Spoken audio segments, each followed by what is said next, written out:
Oke, hari ini harusnya kita ada bahas mengenai properti juga, cuman gue rasa bakal kepanjangan kalau misalnya kita bahas properti juga. Jadi ya hari ini fokusnya sama prospek metal-metalan di tahun 2023. Di sini ada kita sebutin ya, gue udah sebutin emiten metal-metalan itu apa aja sih sebenarnya, dan apakah semuanya menarik dengan tipe metal-metalan yang begitu banyak. Sebenarnya apakah masih menarik di tahun 2023 ini? Dan juga bagaimana kita menghadapi market di bulan April ini, karena bulan April kan uh, banyak libur ya. Hari kerja itu kalau nggak salah cuman 14 hari kalau nggak salah. Tambah libur Lebaran, terus juga Jumat depan ada Jumat Agung. So ya, kemungkinan market ini bakal lebih sepi, dan bagaimana sih, dan apa sih yang harus kita lakukan. Oke, pertama-tama prediksi bulan Maret adalah minggu pertama turun, ya, terus minggu kedua ketiganya bisa lanjut naik. Ternyata yang terjadi adalah minggu pertama turun sampai ke minggu ketiga, baru setelah itu mulai rebound. Nah, kemarin kan ekspektasi mantulnya paling worst cuma sampai sini. Ya, sampai sini. Ternyata turun lebih dalam sampai ke support kuatnya 65 IHSG, dan setelah itu mulai mantul. Nah, di sini sebenarnya kelihatan bahwa daerah 6.500, ya, daerah sini ya, 6.550, itu menjadi daerah penting bagi segala macam institusi, asing, dan segala macamnya. Mereka melihat bahwa level ini adalah level yang benar-benar, ya, ini level yang pasti rebound gitu. Nah, bisa dikatakan 6550 itu daerah murahnya IHSG sekarang. 6550. Kenapa daerah murah? Karena daerah ini kalau kalian tarik mundur, ini udah di rebound berkali-kali. Daerah ini udah menjadi daerah pantulan berkali-kali, bukan cuma sekali dua kali. Ya, otomatis ini menjadi daerah kuat. Setelah itu IHSG rebound, ini lagi ada resist di sini. Ya, resist di sini, dan juga ada resist di level 6960. Nah, pertanyaannya, apakah reboundnya bakal berlanjut? Nah, kemungkinan bisa. Dengan situasi kita melihat teknikal, ini MACD mulai berpeluang ke atas. Nah, ini koreksi dulu, cuma ntar kita lihat di prediksi ya.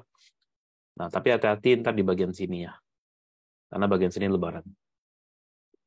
Oke, net foreign buy satu bulan terakhir rata-rata di bank-bank besar, terutama BBRI. Kenapa BBRI? Karena ya BBRI membagikan dividen yang lumayan tinggi. BBRI membagikan dividen 6% tahun ini, di mana 2% udah dibagikan di awal tahun, dan juga 4% kemarin di harga BBRI yang sekarang. Apakah itu tinggi? Ya, untuk ukuran bank BBRI itu tinggi. Karena sebelum-sebelumnya nggak menyentuh level 6%. Sebelum-sebelumnya itu hanya menyentuh sekitar 2%, 3%. So ya, untuk BBRI menarik sekali, apalagi tahun depan kita melihat pertumbuhan tahun depan tuh juga masih bakal berlanjut. Ya, jadi situasinya sekarang kalau kalian masih investasi atau masih pegang saham BBRI untuk jangka panjang, masih menarik. Ya, untuk yang belum masuk bagaimana? Dicicil aja. Oke. Yang kedua ada Mandiri. Ya, Mandiri juga dividennya lumayan bagus. Cuman ya seukuran Mandiri sih cenderung udah nyentuh level 10.000 lebih, ya udah lumayan tinggi gitu untuk ukuran Mandiri. Apakah menarik untuk diinvestasikan sampai tahun depan? Menarik sih menarik, tetapi lebih ada opsi-opsi lain yang lebih menarik. Contohnya BRI dan juga BCA. Telkom belum kemana-mana, cuman secara teknikal Telkom juga masih bagus. Secara fundamental Telkom belum kemana-mana, dan isu terakhir tuh ya Telkom ruginya lumayan gede gara-gara Gotoh. Ya, cuman kan kepanikannya udah lewat. Kepanikannya itu waktu Gotoh harganya turun, ya Telkom juga ikutan turun. Paniknya tuh di sana. Cuman kalau sekarang ya udah nggak terlalu. Terus yang keempat ada Gotoh, net foreign buy, tapi ya sahamnya belum kemana-mana. Kemarin berhasil break higher high, cuman ternyata juga belum kemana-mana juga. So ya antar aja. Net foreign sell ada di Astra. Astra lumayan menarik untuk bulan depan. Adaro juga. UNTR juga mirip sama Astra. Ntar tipenya. Arto dan juga ITMG. Nah, ITMG sendiri kan kita udah lihat ya dividennya 16% ya. Nah, cara mainnya gimana? Oke, kalau kita melihat dividen 16% itu kan memang gede banget sebenarnya. Ya kan? Di ITMG berapa tahun terakhir dividen lumayan gede. Dengan situasi Sekarang udah harga 39.400. Tadi pagi sempat nyentuh 40.000. Apakah masih menarik? Ya, apakah masih menarik? Kalau kita mengincar dividennya, ya, kalau kalian mempunyai average di bawah, jadi misalnya average ITMG kalian tuh di sekitar 36.000 atau bahkan di bawah 30.000, ya ambil aja dividennya. Kenapa? Karena dia membagikan 15%. Dan setelah bagi dividen itu kan ARB-nya pasti berjamaah, ya kan? Itu ARB-nya kan pasti berkali-kali. Nah, ITMG sendiri perusahaannya nggak terlalu liquid sebenarnya.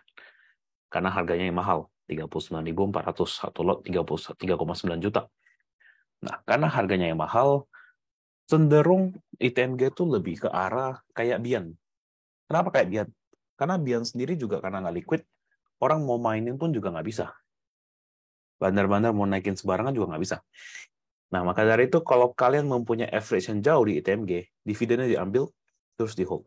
Karena masih ada chance ITMG masih bisa naik. Tapi ya ingat, harus diingat, call tahun ini sama call tahun lalu itu berbeda. Tahun lalu bisa berada di level 300-an. Tahun ini hanya di level 100-an. Nah, tapi apakah jelek buat perusahaan call? Enggak juga. Karena bakal ada bantuan dari China reopening. Oke? Nah, bagaimana dengan ITMG yang mempunyai average 39.000, 39.400? Bagaimana? Saran gua yang punya average segitu, kalian trading aja. Jangan diambil dividennya. Soalnya kalian berencana habis bagi dividen, kalian masih mau hold, ya silakan. Cuman kalau saran gua, average kalian kalau tinggi, tradingin aja. Ngambil momentum, mendekat pembagian dividen, kita jual. Oke? Ya mungkin di 41, 42 itu bisa dijual. Oke, top gainers ada di Halo. Ya, Halo kita juga dapat ya. Halo, King juga kita dapat. Kill ini yang gua miss nih. Ini yang agak-agak serem karena underwriternya. Tapi ternyata masih bisa lanjut naik. MKTR juga kita dapat tapi nggak full. Film yang fenomena baru naiknya beberapa hari ini doang. Oke. Losers sahamnya si Bolpen, BSML, FUTR setelah IPO sempat naik ya. Ini kita selama ini cuma copet-copet doang. TAIS juga, WMPP, UFOW ya. Tiga ini memang nggak menarik. Oke. Corporate action yang bakal datang pada bulan depan ya. Di tanggal 4 ada Mandiri stock split. Jadi Mandiri yang harganya sekarang di 10.300 ya. Itu bakal stock split 1:5 atau 10 ya kalau nggak salah. Mandiri bakal stock split. Jadi otomatis kecenderungan tujuan stock splitnya adalah 1:2. Kecenderungan stock splitnya dengan tujuan supaya Mandiri lebih liquid. Oke, lebih liquid. Maksudnya apa lebih liquid?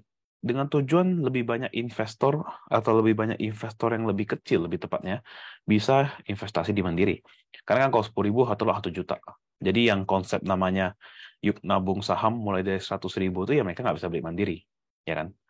Nah, cuman dengan mereka harapkan dipotong bagi dua, jadi 1 banding, jadi 500, jadi harga jadi 5 ribuan, kecenderungan untuk Mandiri naik lebih lanjut itu lebih gampang. Karena harganya di 5 ribuan dibanding ke 10 ribuan. Nah, tapi apakah menarik stock splitnya? Menurut gue ya nggak terlalu wow. Kenapa? Karena 1:2. Kalau itu 1:10, menarik.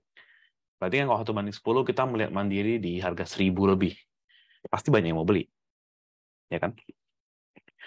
Terus ADMF sama BJBR juga ada RUPST. Ini ya kemungkinan besar bakal membahas pembagian dividen. ADMF kemungkinan bagi dividen bagus, BJBR juga. Karena BJBR dan BJTM itu sama ini tanggal 12 ya ada BJTM. Dua saham yang kalau mau cari capital gain susah. Tapi kalau mau cari dividen mudah. Karena dividen cenderung bagus. Cuman kalau mau sampai ke capital gain, ya berat. Ini saham ke kemana-mana. Oke. Tanggal 6 come date dari LPPF dan SIDO untuk dividen, di mana LPPF pembagian dividennya lumayan gede, jadi ya lumayan menarik untuk di hold. Untuk LPPF, SIDO juga ya biasa-biasa aja, nggak terlalu wow. Cuma ya SIDO kan perusahaan yang secara invest slow, cuma rajin bagi dividen, ya bagus, cuma ada opsi lain gitu. BNGA, ini BNGA juga biasa bank yang lumayan membagikan dividen yang tinggi. So ya ada chance menjelang di RUPS-nya ada chance BNGA bisa naik juga. Biasanya di sekitar 5-6%, 7% itu bisa untuk BNGA. Dimana kalau kita lihat kan BNGA tahun lalu memang sebenarnya BNGA tuh nggak liquid. Jadi kalau kita melihat institusi apakah bisa beli BNGA atau asing beli BNGA ya cenderung agak jarang. Karena secara liquidnya ya enggak. BNGA kan cuma 7% di masyarakat. Ya kan?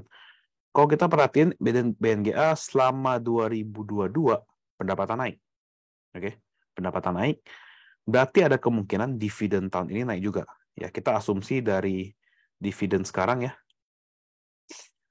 Kemungkinan bisa membagikan yield sebesar 7-8% untuk BNGA. Ya, kita balik lagi, kita sebagai retail ya kita ngambil momentum doang. Kalau mau diinvestasikan ya nggak menarik. Kenapa? Karena capital gain-nya nggak ada. Jarang capital gain-nya. Cuma untuk mengambil momentum mendekati dividen ya lumayan menarik. Oke, tanggal 12 ada RUPST dan RUPSLB-nya Temas. RUPST kemungkinan bisa membahas dividen dan juga RUPSLB ya kemungkinan besar membahas mengenai stock split. Ya kan? Karena stock split sekarang kan udah ada isu-isu tapi belum deal nih kapan dan segala macam ya. UNTR, RUPST, ini yang kemarin digadang-gadangkan bakal bagi dividen gede, sama juga dengan Astra tanggal 19. Cuman lucunya gini, tanggal 19 nih tanggal merah. Sorry, cuti bersama. Jadi antara RUPS-nya bakal diundur atau dipercepat jadi 18. Atau mereka bakal lanjut. Jadi pegawai tapi kalau chance lanjut itu kecil lah. Ya. So yang menarik untuk kalian pantau adalah yang pertama ini BNGA ya. Terus kedua Temas juga masih menarik. UNTR sama Astra ini kita kalau mau ngebet ya, itu menjadi bettingan yang apakah dividen mereka bakal gede. Ya. Karena kalau kalian perhatiin, Astra kan kemarin sempat gap up sampai ke 6.200. Setelah itu koreksi ke level normalnya. Nah, jadi kalau misalnya ntar bakal rame, dividen bakal gede, ada chance bisa rebound lagi. Terus secara teknikal juga mendukung. Oke. Terus kita lihat secara sektoral ya, secara sektoral infrastruktur cenderung masih melemah ya, masih melemah, belum sampai bikin higher high, bentuknya masih ngikutin IHSG. Jadi ada kemungkinan sebenarnya infrastruktur itu bisa jalan ketika IHSG jalan. Ya seperti yang aku pernah ngomong bulan-bulan lalu. Konsepnya mirip infrastruktur. Telkom itu gerakannya mirip banget sama IHSG. Model-modelnya mirip. Nah, tapi infrastruktur ini kalau misalnya kita dukung dengan telco doang, itu agak berat. Karena yang beratnya itu di bagian konstruksinya. So, ya untuk bulan depan apakah menarik? Untuk minggu pertama ada chance menarik. Cuma ya kita balik lagi lah. Kita kalau pilih ya pilih yang setara Telkom misalnya. Telkom, Indosat, Excel, Friend, pilih yang mana? Ya menarik Telkom sama ISAT. Ya, yang lain kurang menarik. Oke. Kalau konstruksi bisa chance rebound karena memang secara harga udah lumayan rendah, udah nggak bikin lower low, udah mulai ngebase. Ya kayak kemarin aku sempat call PTPP, tapi PTPP-nya belum jalan. Ya cuma secara overall ini lumayan menarik PTPP-nya. MACD juga udah mulai golden cross. Oke, yang kedua cyclical. Nah, cyclical kemarin didorong mostly oleh MAPI. Ya, ada chance cyclical bisa jalan di bulan April awal. Kenapa? Karena kan cyclical ini bakal berhubungan dengan yang namanya lebaran-lebaran. Terus juga cyclical tuh lumayan menarik untuk kita melihat masa-masa pemilu. Nah, pemilu ini kan udah mau mulai tahun depan ya. Terus juga untuk masalah capres-capres segala macam, nama-nama kan belum muncul semua. Nah, mungkin bakal mulai muncul, mulai heboh ketika nanti PDIP umumkan siapa calon presidennya. Ketika udah diumumkan, nah di sanalah saham-saham retail ada chance menarik. Terutama di bagian apa? Ya, kemungkinan besar kalau kita lihat retail, kan nggak mungkin nih ketua orang-orang lapangannya ini ya, koordinator-koordinatornya, dibeliin baju, kan nggak mungkin. Ya, mungkin dibeliin HP, ada chance, ya kan? Kalau dibeliin baju kan, orang-orang kampanye ini ngapain cuma dibeliin baju, mending beliin rokok atau segala macam. Ya, jadi ada chance kayak era itu lumayan menarik. Cuma ya, balik lagi, sahamnya lumayan lelet. Jadi ya, kalau mau masuk, silakan jaga supportnya aja. Yang ketiga, non cyclical. Ini naik kenceng didukung oleh rokok-rokokan. Ya, CPO belum menarik, consumer goods ya, yang untuk makanan-makanan belum menarik. Cuma untuk rokok-rokokan lagi pada bagus. Cuma HMSP hari ini sempat ARB gara-gara itu ya, laporan keuangannya ekspektasinya resultnya jelek ya. Nah, cuman juga pembuangan menurut gue ini panic selling jadinya. Karena kan earnings keluar, dia baru keluar, baru turun gitu. Biasanya kalau yang benar adalah earnings keluar beberapa hari sebelumnya dia udah turun duluan. Nah, tapi ini beda. Earnings keluar, panic selling. Ya, ada chance hari Senin kalau kita mau buat yang weakness tuh menarik. Gudang garam juga ngikutin, karena kan satu ARB pasti pada ngikutin rata-rata. Industrial, ya, ASI, Untar kayak biasa. Masih pada rebound, kemarin kempes. Masih oke so far. Properti masih murah.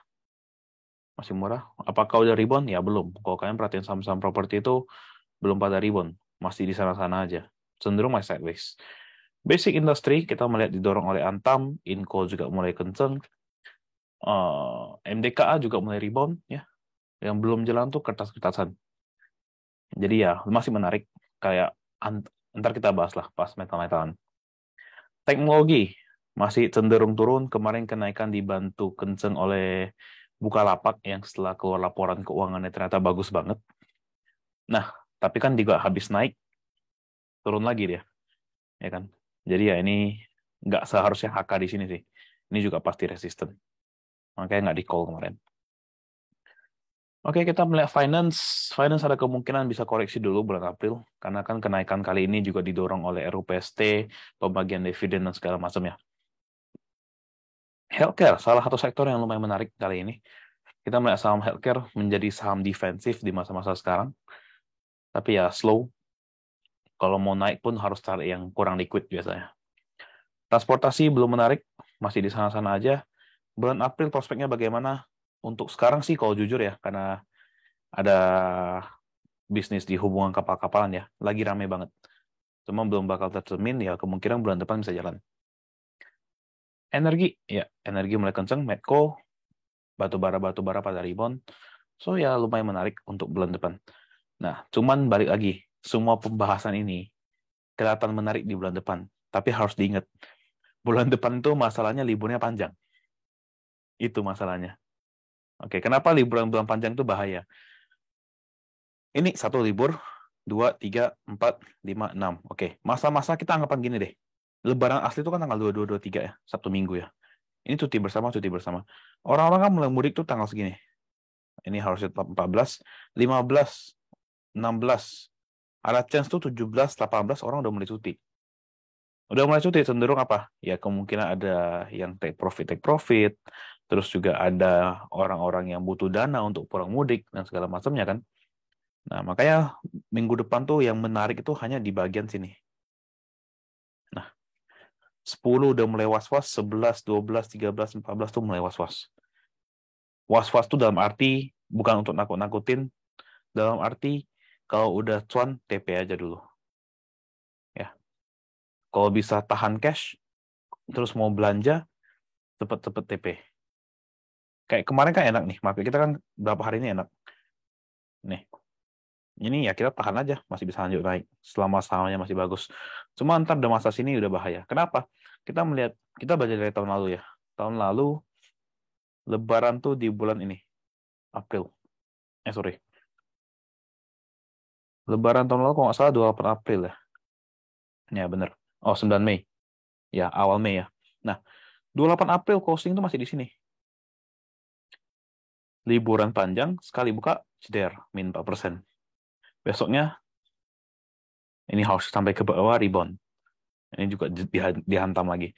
Nah, dengan libur yang panjang gini, yang jadi worry-nya kita adalah tanggal segini sampai 24 sampai 19 sampai 25, kita nggak tahu apa yang terjadi. US nggak libur sepanjang itu. China nggak libur sepanjang itu. Mungkin nggak libur bahkan. Nah, kita nggak tahu apa yang bakal terjadi. Dengan kita nggak tahu apa yang bakal terjadi inilah yang lumayan was-was. Misalnya tiba-tiba tanggal segini ada masalah apa. Ya tanggal 26 sekali buka drop minus 3%. Bisa jadi.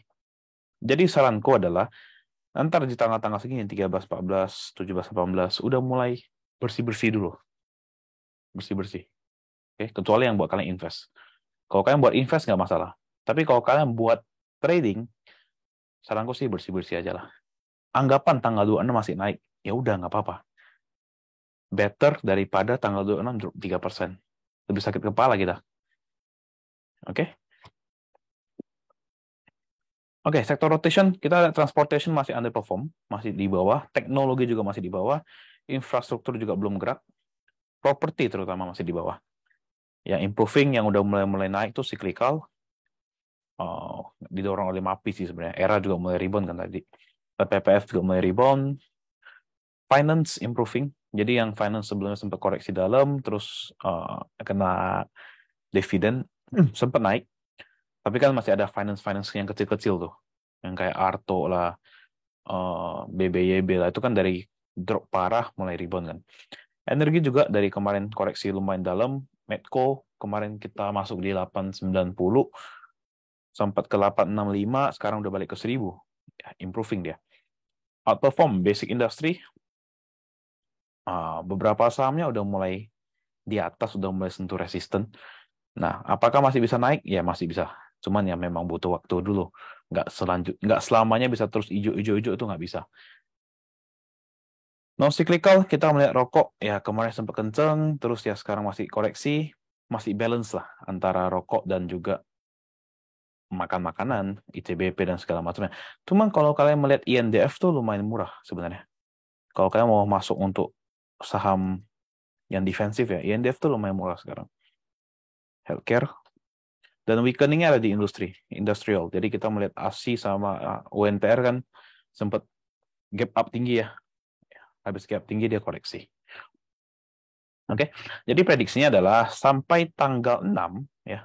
Ada chance ini kan, ini ada gap di sini. Ini gap 1, ini gap 2. Oke. Ada chance ini bakal nutup gap dulu yang pertama. Untuk gap pertama. Habis untuk gap pertama, dia bakal naik ke atas. Ya. Ini resistennya 6880. Setelah 6880 koreksi. Nah, ini menjelang lebaran nih. Oke. Ini menjelang lebaran, koreksi. Nah, habis koreksi, nutup gap sini. Ya. Dan habis setelah lebaran, ada chance bisa panic dropping. Panic sampai ke level supportnya lagi. Nah, enaknya apa? Enaknya ini benar terjadi. Jadi di sini kalian mulai bersih-bersih barang, terus dia drop sampai ke sini, pas di support kita hajar. Gitu. Oke? Apakah ada prediksi yang lain? Enggak. Karena gue lebih worry, jujur, aku lebih worry kondisi di mana habis lebaran tuh drop parah. Liburnya kepanjangan soalnya. Memang libur panjang itu nggak pernah bagus buat market. Oke? Karena bisa jadi, tapi